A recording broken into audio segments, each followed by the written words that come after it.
Dinas Kependudukan dan Pencatatan Sipil Kota Palembang melaksanakan rapat koordinasi penyusunan data perkawinan penduduk Kota Palembang tahun 2024 di Grand Ballroom Golden Sriwijaya Rabu 14 Agustus 2024.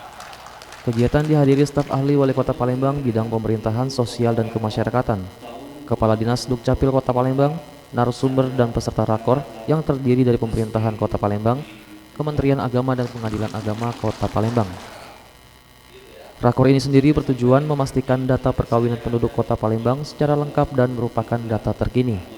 Selain pentingnya nikah tercatat, pernikahan secara legal atau sah secara agama maupun hukum juga dibahas dalam rakor kali ini.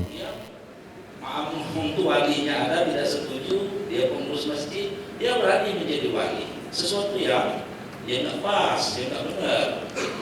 Nah, sehingga ketika diajukan permohonan pengesahan kawin, hakim tak mau mengesahkan, ditolak. Nah, persoalannya muncul, anak-anak yang dari perkawinan ini di mana nasibnya, kan begitu. Terkait juga dengan administrasi kependudukan. Nah, jadi Bapak dan Ibu, mari. Kepala Dinas Dukcapil Kota Palembang menghimbau kepada masyarakat Kota Palembang untuk segera mendaftarkan administrasi perkawinan karena dampaknya sangat besar, terutama untuk melindungi status anak. Untuk masyarakat Kota Palembang, seperti tadi sudah saya sampaikan bahwa administrasi kependudukan ini adalah penting karena memang dibutuhkan.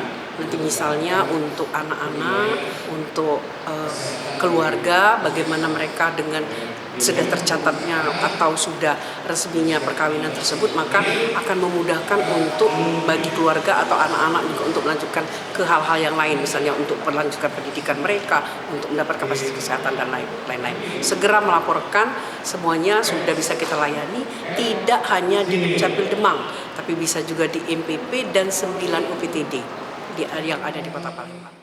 Kedepan Dukcapil Kota Palembang akan menjalin kerjasama dengan Kementerian Agama dan Pengadilan Agama Kota Palembang. Hal ini dikarenakan Dukcapil hanya mendata akta pernikahan untuk yang beragama non-muslim, sedangkan untuk yang beragama muslim tercatat di KUA. Eza PM, Sriwijaya TV.